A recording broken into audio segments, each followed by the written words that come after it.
All right, how's everybody doing? So my name's Nick Engvall. I run a podcast called Sneaker History, site called Sneaker History. I've spent about 12, 13 years working in the footwear business in some way, shape, or form.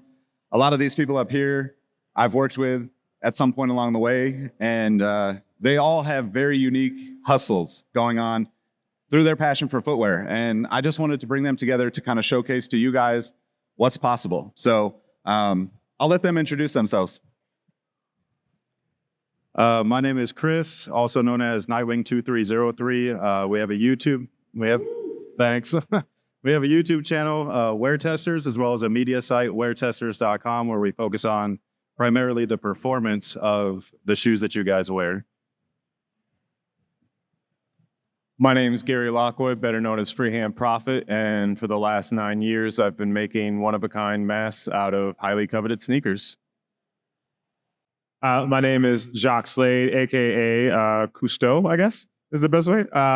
And I do unboxings and reviews of sneakers online, and I also host shows.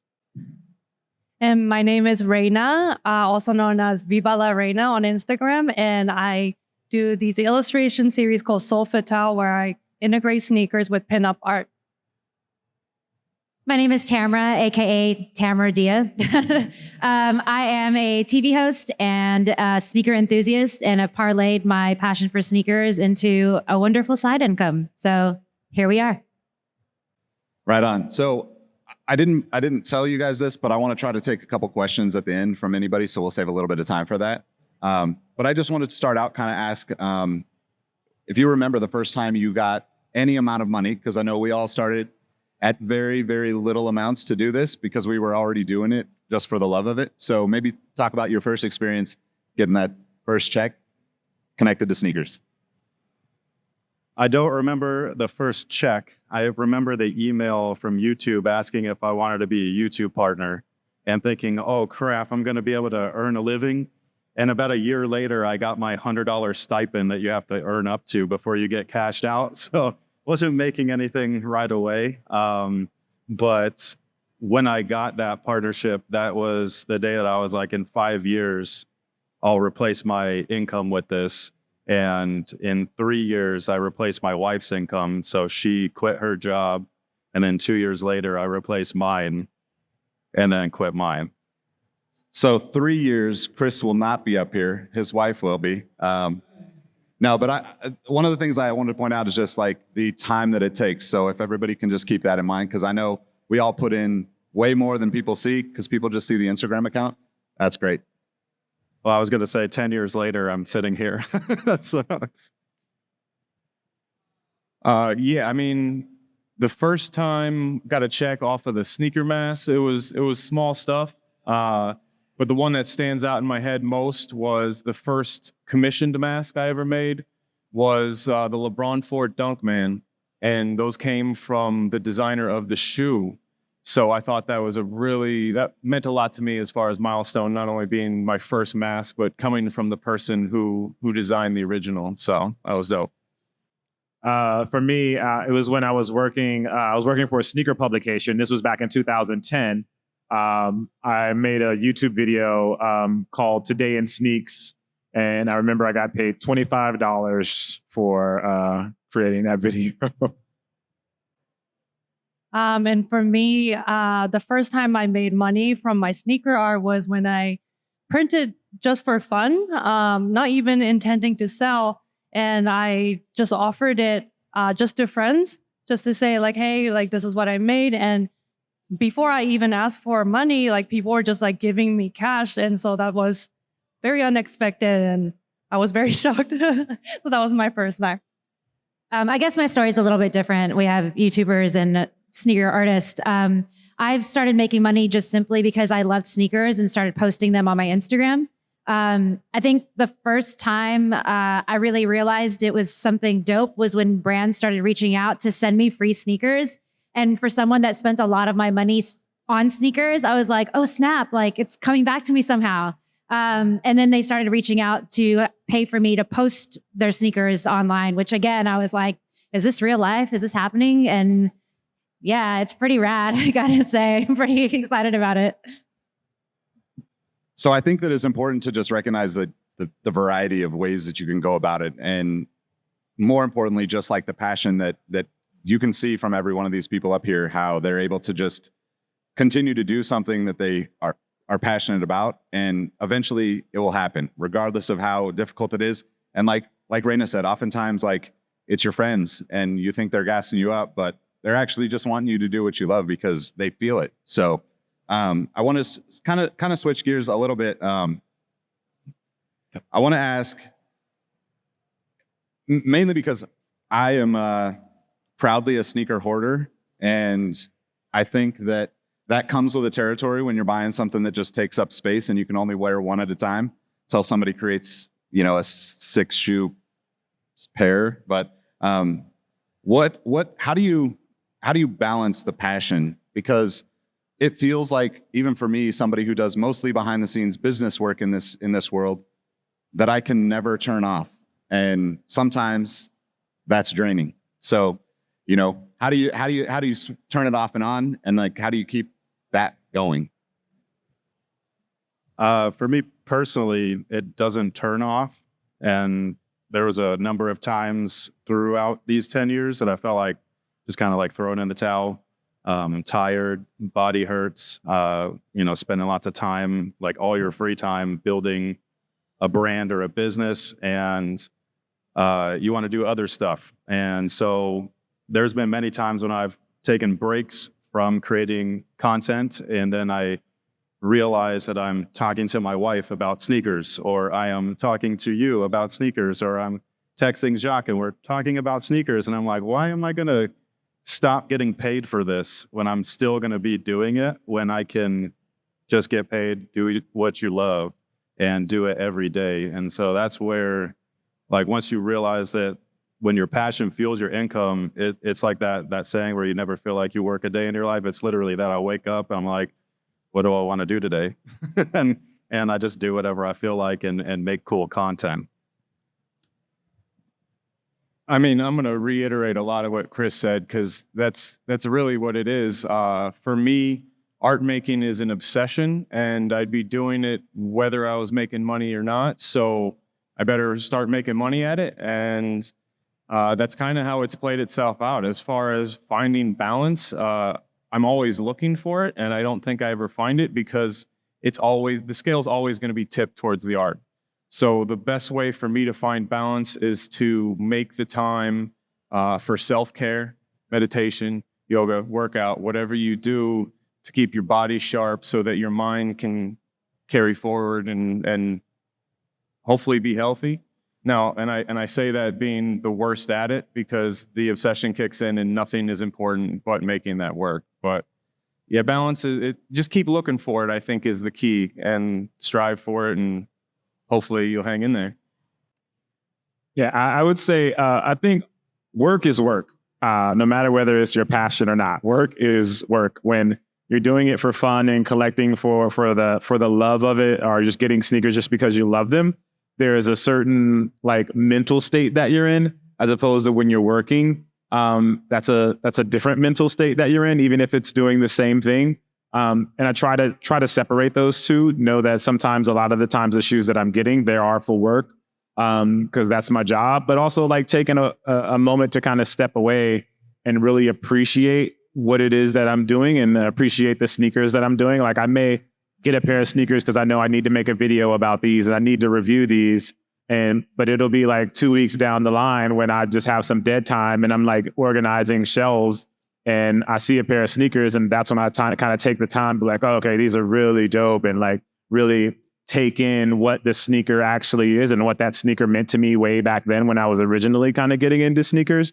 So I find like that's the way that I kind of separate the passion versus the work. I know like the work is the work, but then take those moments, those small moments, whenever they are, to appreciate the work. I mean, the design and the technology and the performance of the shoes, like I did back when I was a kid and I first saw like a Jordan 11. Like, take those moments then. I'm a graphic designer during the day, and so I'm drawing and creating all the time. And for me, it's really important that I make a very clear separation where, my what I do during the day is for a client or it's for someone else. I'm doing the work to solve someone else's problem visually and creatively. And what I do with sneaker art is strictly for myself, selfishly, but it's for me to explore creatively and see what I can come up with. And having those two separate worlds actually end up feeding each other. And that's really important. That's a very important system to have to actually fuel both worlds that I'm trying to handle. But yeah, I think the key for me is to make sure I set a very clear border where this is for work, this is not for me, and from here, this is strictly for me. And I'm not doing it for anyone else or for anyone else's opinion. Like, it's what I authentically want to create and what I want to put it out to the world. If someone has a life hack for how to have a proper work-life balance, please let me know, because I'm every day trying to figure that out. In regards to sneakers, though, for me, it is just one side of what I do for a living. In terms of turning the passion off, I don't think that ever goes away. You know, I was the little girl that used to wear sneakers, and that still in many ways I still am. So it's something that I've been able to monetize. And I do think there are times where you get frustrated with it because it does take up a lot of your personal time in many ways. When you turn your passion into work, you kind of, I don't think you lose like the heart that you have behind it. But like Jacques was saying, like, I have to do this, I have to post this, it has to look like this so the brand is happy. And sometimes you just want to open up a box and get really excited about the sneaker, you know, and you want to be like, oh, wow, this leather is so fire. Or like, I love what they did here. You know, like, that's still there. But sometimes when it is for work, you lose a little bit of that. So I want to go back to something Chris said. Basically, I think everybody hits that wall at some point and wonders if they should throw in the towel. And I want to ask everybody here to share maybe a moment along the way, specifically where you hit that wall and you like have something that comes up to really just like push you back in focus, because it really is about kind of like what you said, where you kind of realize that this isn't going away. Like, if you're obsessed over something, whether it's sneakers or art or any other of the beautiful things that are here right now, it's just about pushing through that. So maybe you could talk to one of those times along the way. Which one? Because there's a lot. For me personally, I have rebranded a lot within the last 10 years, where the channel started off as, you know, Nightwing 2303, and it's like, oh, what's that? And that might resonate with a couple of the nerds that are here that read comic books. But most people are like, what is a Nightwing and why are you reviewing shoes? And then I had rebranded to what was called kicksoncourt.com, and unfortunately a competitor kind of trademarked my business from underneath me, which made me want to quit again. And I know that you and I had a few discussions about that personally. And so there was another rebranding phase from Nightwing to Kicks on Court to then what's next. Luckily, I have good friends and like a good family behind me. So we're able to kind of like take a step back, breathe, rebrand again. Now we're Wear Testers. Wear Testers is bigger than Kicks on Court ever was, bigger than Nightwing ever was, and all that stuff. So, you know, there's always those moments. It doesn't matter, even if you have a regular like 9 to 5, like there's always that one douche where you're just like, man, F this guy, right? Like, I just want to like quit or whatever. But, you know, you can't always just like give up that easily, especially if it is your passion. And again, like, it's that whole, like, you want to quit, but you won't stop thinking about it, or you can't stop. And so it's like, why would I rather do something else than this? I think you said it. Like, how many times have we wanted to just throw in the towel? Because it's not easy. I think one of the things that has kind of kept me going is I am locked into a waiting list. I have 2 years of people waiting for masks. So even if there's something I'm working on that makes me want to just give up and walk away from it all, I can't. Like, there's work that's owed, get back to it. And that mentality is good. Like, there's no stop. There's no finish line. There's not, oh, I made it. Everything's going to be smooth from here on out. you're in the trenches every day. And I'm thankful for that, because when I have the hindsight to go, oh, I'm so glad I didn't give up in that moment, because I fought my way tooth and nail to get here. And I'll be damned if I'm going to walk away. You're going to have to drag me out of here kicking and screaming. So, just like you said, can't stop, won't stop. Yeah. For me, I guess that wall always is kind of there. I guess I should say it was always kind of there.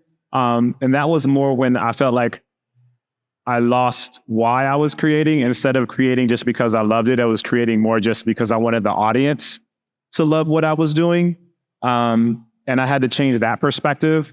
And I remember specifically when I got to 1 million subscribers on YouTube, I was like, this is going to be the moment. This is going to fix everything. I'm going to get 1 million subs. Everything is going to be fine. And it was probably one of the most shallow moments that I've ever had. I hit 1 million and I was happy for 2 seconds. And it was all right, back to work. That's it. And that, at that point, I really kind of got to the point where I was like, okay, I just need to recreate because I love it. It can't be to get 1 million subscribers or to reach 2 million now. It's I just need to create the best content that I can create and let that live for itself and be happy with that, as opposed to being happy with the metrics and the numbers. Don't get me wrong, the metrics and the numbers, they are important and they help. But I can't use that as my barometer for success. And so I think that's what helped prevent that wall for me, is stop using that as my barometer and use the quality of the material that I'm creating as my barometer, and use that, because with that, that's something that I can always push to be better. That's something that I can control. I can't control the audience. I can't control the watch time. I can't control the algorithm, but I can control how the lighting goes. I can't control how I tell a story. And I can't control how I shoot a product. And so that's started to be my barometer for success, as opposed to just the metrics and the numbers. And that really helped push that wall a lot further back than it was originally. For me, I think creative block it's inevitable, and it's something that, like you said, it's always going to be there. But for me, I think how I deal with it is just remembering to take a break every so often. I feel like creativity works kind of like a workout, like how your muscle works. When you work out so much and you kind of hit a plateau where I'm doing so much, why am I not, getting stronger or more flexible? And sometimes you just have to take a break and kind of step back. And then once you get back into it, you'd be surprised how much far you actually did go. And I think, remembering to take that time every so often to be okay, this is a time for me to take a break. I'm going to reset, and then let's see how I can go from there. I think that's a very important thing to do. Okay. Again, my situation's a little bit different because the content I create is predominantly images for Instagram when it comes to sneakers. But again, there's always the pressure of making the brands happy, getting the likes and all of that stuff that messes with your head and your mental health in many ways if you're not careful with that. I think I've never given up, because honestly, sneakers have taken me so far. They've taken me places and introduced me to people I never in a million years thought I would meet or interview or be in the company of, just simply because I love sneakers, which is so wild to me. So I can't quit, because there's still so much more to do and so much more to experience. And yeah, I love Jacques always uses the hashtag because sneakers, and I love it because there's so many times where I'm in a situation, I'm like, how did I get here? And I'm like, oh yeah, because sneakers. I have to agree. I mean, that's one of the things that I always love about our relationship, just being friends, and that constant reminder of you got it good, So I kind of want to talk about I guess this might be more towards Tamara and Jacques, because you guys get to do, I guess, higher level brand deals. I'd love to hear kind of maybe a piece of advice in that realm, because I think sometimes in this community, the art community, right? sometimes that can be looked at in two different ways, right? You're either totally against it, or sometimes those people fund you, like you said, connecting with Nike from the very beginning in an early point, and having somebody from them, maybe not Nike directly, but someone at Nike recognized what you were doing, saw your passion, and turned that into something. But I guess everybody could talk about it if you want to, but I think about you two and being more like, more like super public, facing, I guess.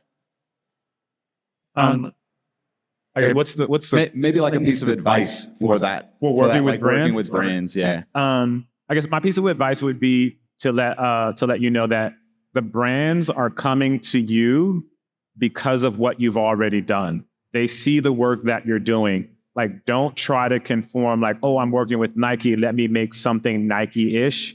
Make what you make, because that's why they're there. Like if I come to Reina and want sneaker art, I'm not gonna tell her, hey, can you make it like Jacques? I'm gonna come to her because I love what she's already doing.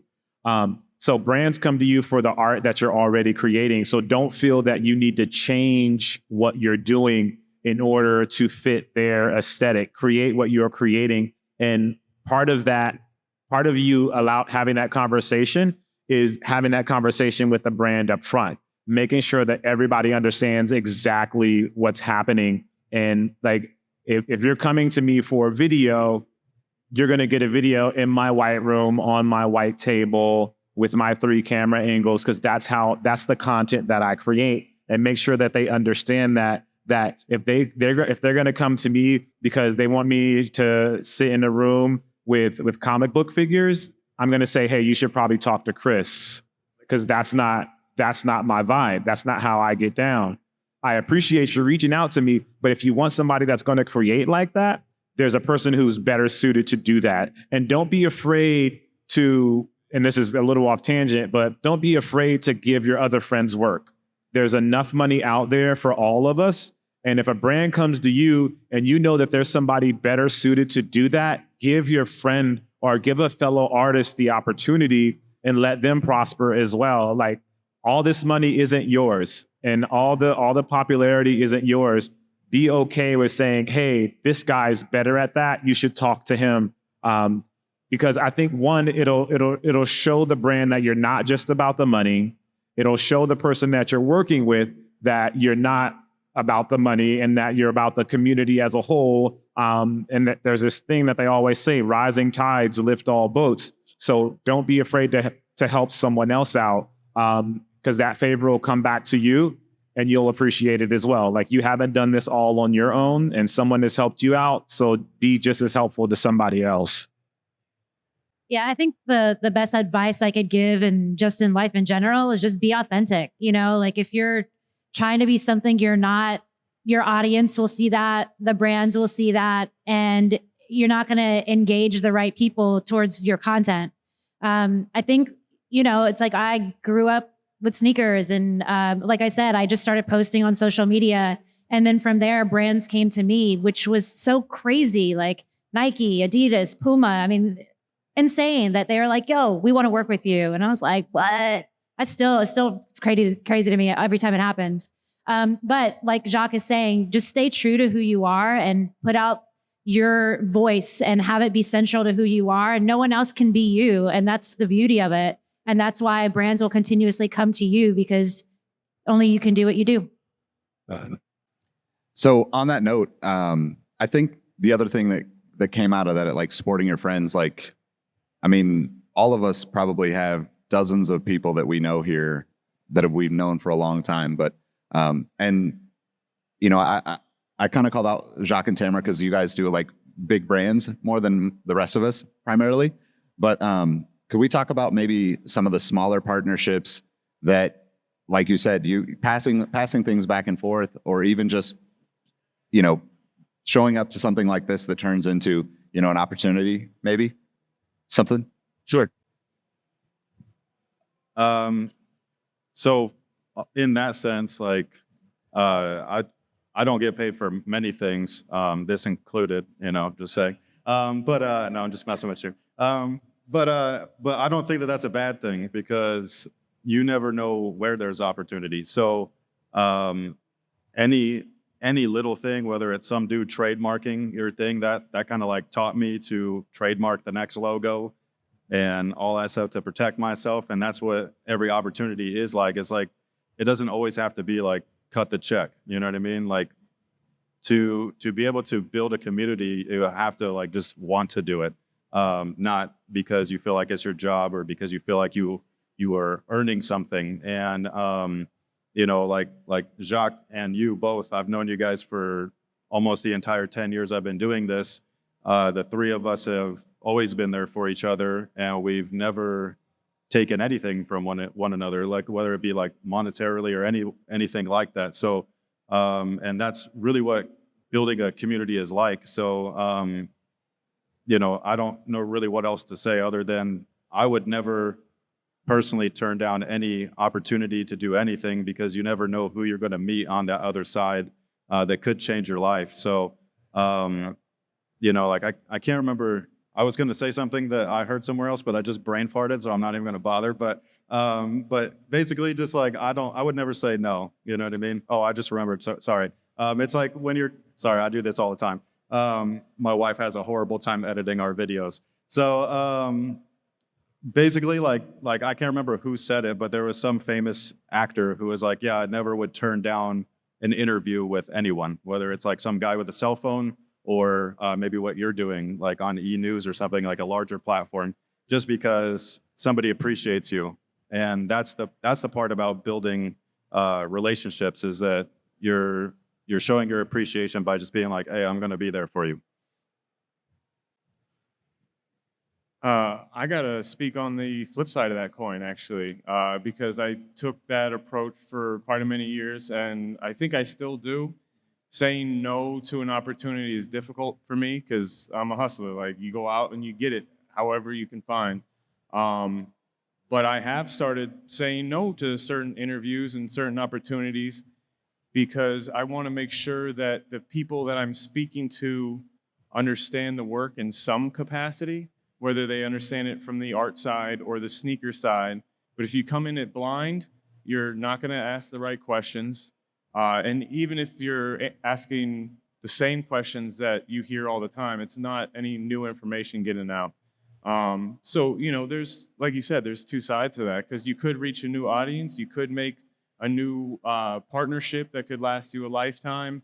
But you also have to protect your image a little bit and know that once you get to that, you get to a certain point where take every opportunity you can get until you can have a sense for the ones that you're like, that's an opportunity to set myself up for failure. And let me just say this on the topic of failure: you have to fail in order to succeed. So don't be afraid of that, but you also don't want to set yourself up to fail. So yeah, it's a fine line, but definitely a double-sided coin. So, did you want to touch on that, Reina? Yeah. Okay. Well, I was thinking, like, you've done a good job with like partnerships, like with Sneaker Lab and the guys, and you know, like you have friends at Sneaker Inc. and like I think there's something there around the like small collaborations that turn into much bigger things. I don't know where I'm going with that, but yeah. Like maybe Reina, could you talk to even that first time that partnership happened with Sneaker Lab and you were able to like get your artwork right there in, you know, a cool community really that like exists downtown here in Los Angeles. So yeah, definitely. Some of the most influential partnership that I had is actually with not the big brands. It's been like the smaller community-based events because it's focused so much around the community itself. And you know, especially with sneakers and art combined, like community is the actual core, like that drives the entire thing. So it was, you know, going on into those events, being exposed directly into that community and talking with the people, hearing their stories and getting the like raw, authentic experiences that they grew up around sneakers. And for me, that was the most valuable experience and knowledge that I got in order for me to interpret it artistically in my way. So yeah, like Sneaker Labs event was like huge for me. I met so many great friends there. And, you know, I always look forward to those events, like even DesignerCon too. Like this is where I make so many great friends and meet my social media friends. Like this is like social media in real life. You know, it's like, oh, that's what you look like in real life. That's actually a great point too. And maybe I would toss this to you, Tamara, because like you do a lot of work on Instagram and on social media, but like how important is that real life connection for you to come out and be a part of something like this to maintain that, you know, social media? I mean, that's my favorite part is like actually meeting people in person and coming to places like DesignerCon or any of the cons and actually connecting with people. Yeah, and it's like everyone else. Like when I first met Jacques, I was like, yo, I've seen your stuff. That's awesome. And like when I met Reina, like I was a fan of her art before I met Reina. And I was like, this is so rad, you know, like, and I'll just touch a little bit on the idea of the community, because that's what this is. You know, the sneaker community is really tight. And I've met some incredible people, some sitting in the audience, that I would maybe not have met otherwise. And like, these aren't just people that I consider to be like sneaker friends. I consider them to be real friends. And I'm grateful for it.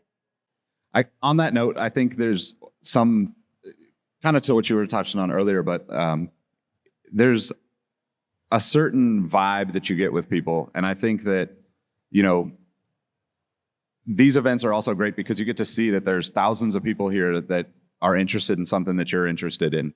So I'm going to toss this to you, Chris, just because I know your history. But how do you deal with maybe how do you avoid the negativity, right? It's like you want to vibe with people when you work with them, right? Like we all have created this and created friendships in this world that is foreign to so many people, but like we're all just normal people, you know? Maybe speak to that and like how the process of like, you know, kind of finding your own community within each of these communities works.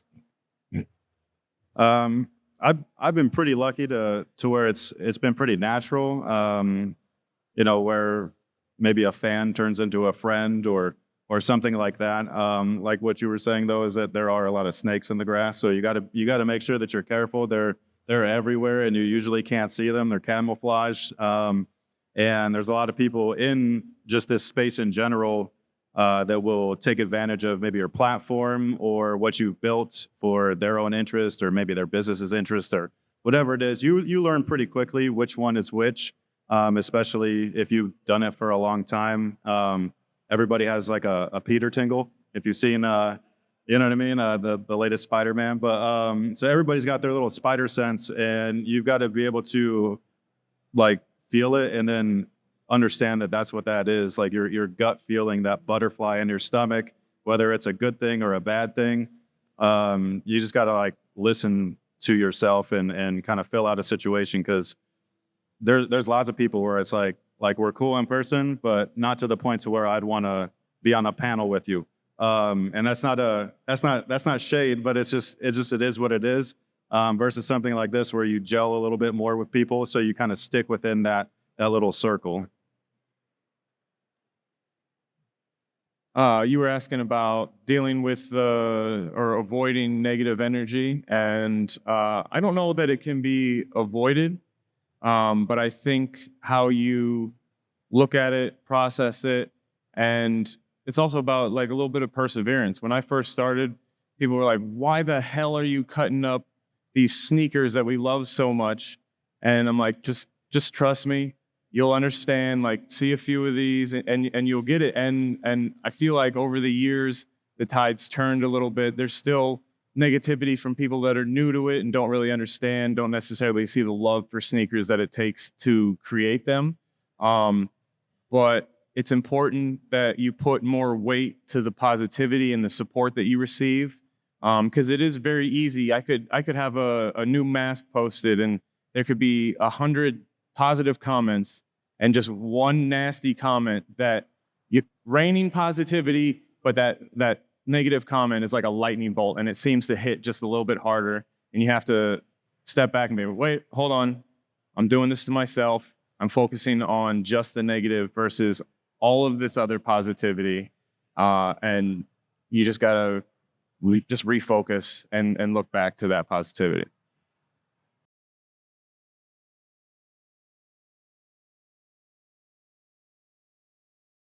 I think I guess I have pretty much the same answer too, especially the comment section could be a nightmare, right?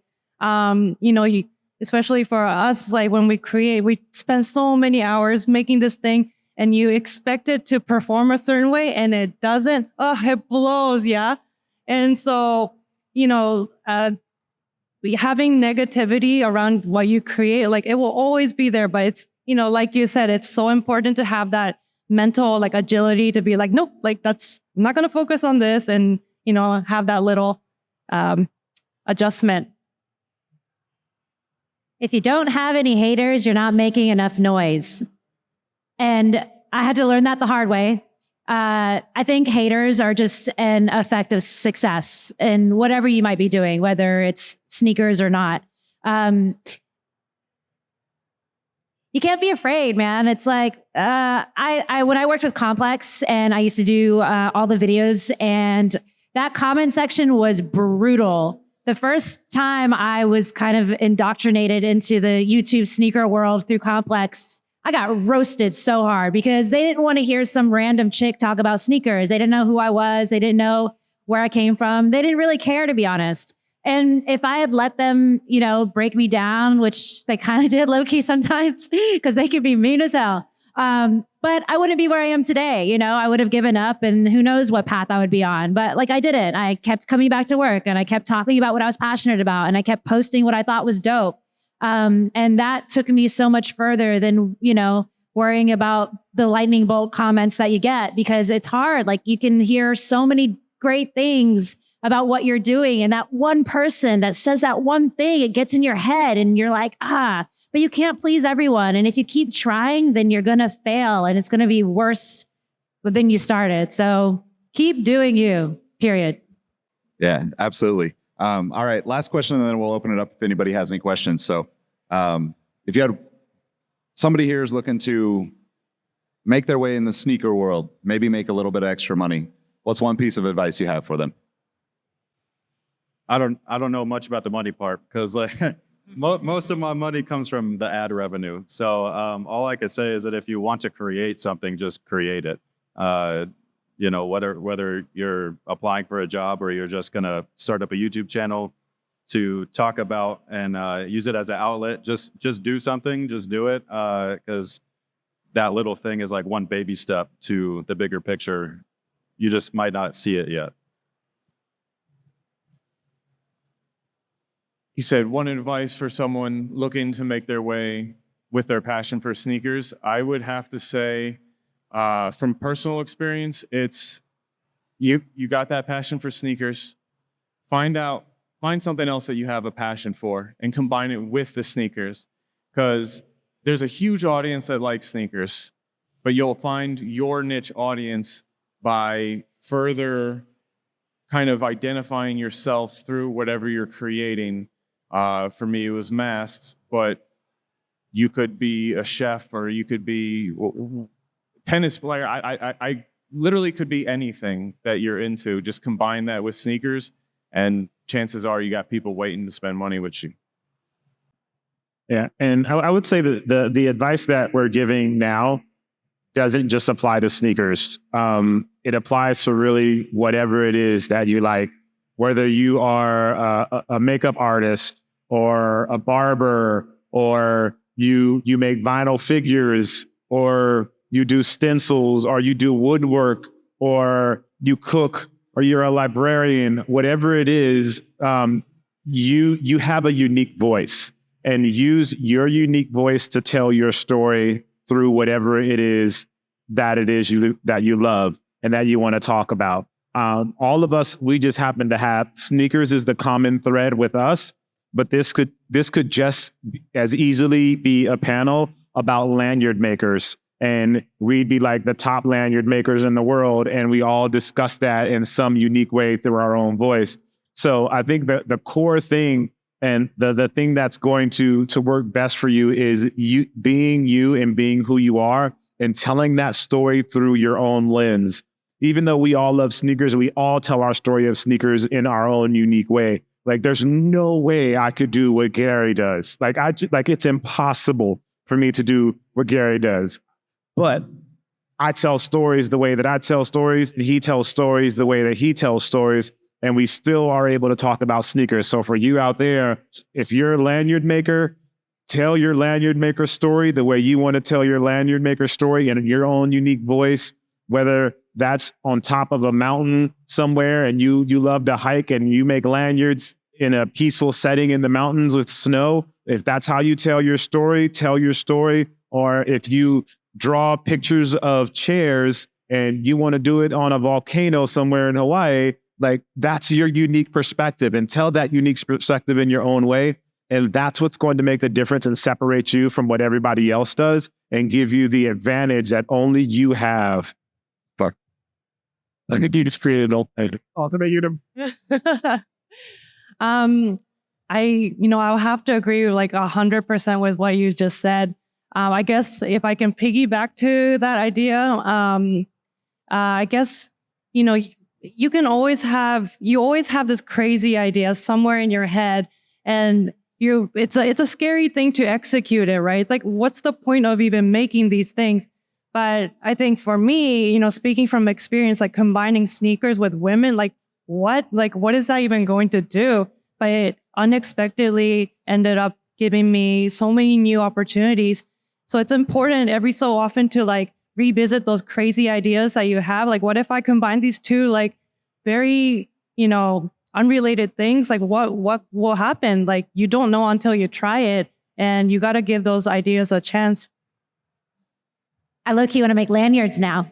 I think for me personally, when I want to do something, I think it has to be the best possible thing that is put out there. So if I want to make a video, it has to be shot this way. It has to be edited this way. Or if I want to do a photo, it has to be so crisp and clear and the best whatever. And I've realized that sometimes when I do that, it doesn't get done because it gets too big in my head and then it just doesn't get done. So I think ultimately we all have the power to make money in the palm of our hands because we have our phones, and a lot of our phones you can take pictures, you can do videos. And that's basically how most of us kind of created this income. So you can today go and just take a photo of your sneaker and put it up and hashtag it, share it with your friends, whatever it is.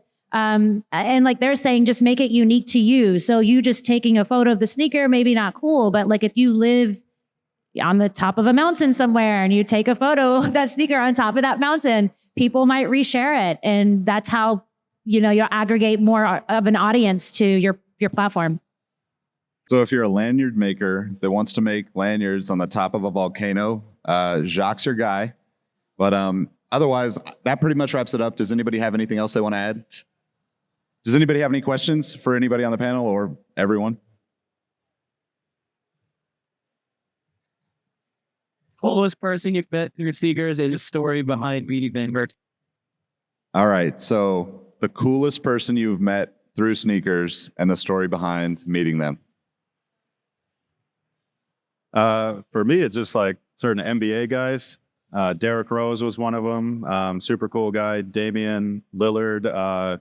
I'm friends with not them, but I'm friends with like Langston Galloway, stuff like that. So those are like surreal moments. The best thing that I ever I didn't meet because it's not a person, but Jacques and I played basketball at Michael Jordan's house, and I mean, that's like you can't get any better than that, I don't think. So that was a glory moment. I gotta say KD because I got to see him again today, so that was nice. But I'm a hip hop fanboy, so getting able to meet Method Man, become friends with Everlast, meeting Action Bronson, like these guys are. I took so much of my inspiration and the way I run my business and my life through hip hop that every time I meet an MC that had an impact on me, it feels full circle. I guess I'm gonna kind of flip this one a little bit. I guess cool people. I guess we've all had a chance to meet cool people, but like for me, I would say that probably the best person that I've met is probably Nick in sneakers. Nick, no, I mean just to keep it real, just a really good guy, has your back 100%.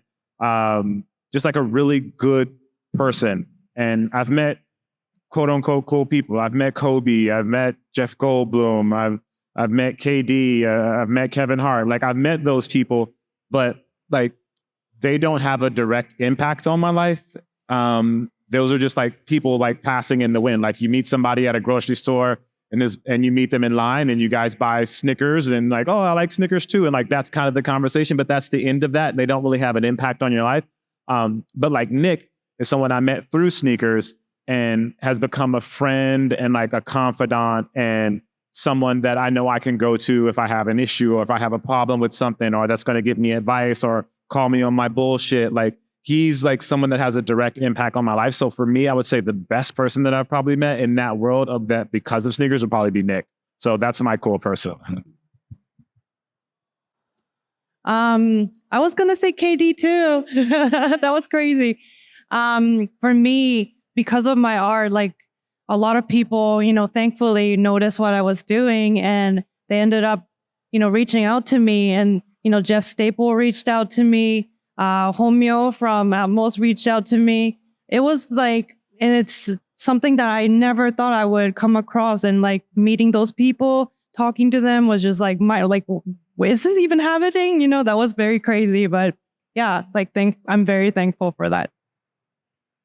I feel like a very LA person now saying these celebrities when you had such like a touching answer.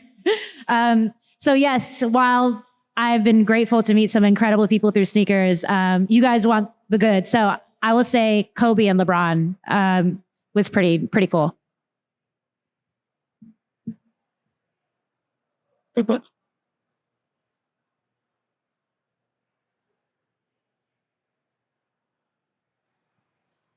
So this question is for Reina. What was the shoe that really inspired you to start designing? How was the first shoe? What was the first shoe I drew? Yeah, what was the one that really brought inspiration to your design? Okay. The first piece that I've ever done was the Chicago ones. It's like the most iconic Jordans.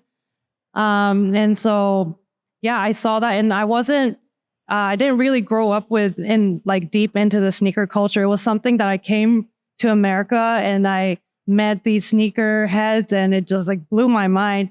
And when they showed me like different shoe stores in LA, I was like, what is this? And it blew my mind. And I just wanted to try drawing something to like show how much I appreciated, like, because I was so inspired, So yeah, I felt like it was right for me to start with that shoe and just to experiment. It turned out amazing. And that pretty much opened like a floodgate for me in like a great way. So yeah. Awesome. So wrap it up, but just want to make sure that everybody knows how to connect with all of you. Maybe the best place that they can connect with you, whether here at the event or. Yeah, if you want to chat with me, just find me somewhere in the sea of people. Otherwise, you can hit me up on Instagram. It's just at Nightwing2303, and that's pretty much it. I'm at Freehand Profit on Instagram and Twitter, and yeah, that's pretty easy to find. And I'm at Cousteau everywhere on the internet. That's KUSTOO. And you can find me on Instagram at _Viva La Reina. And I have a booth over at 916 if you want to check out my work. It'll be all there. And I'm at Tamara Dhia across all my socials. Spelled like that right there. Thank you guys for coming. Right on. Thanks, everybody. Thanks, guys.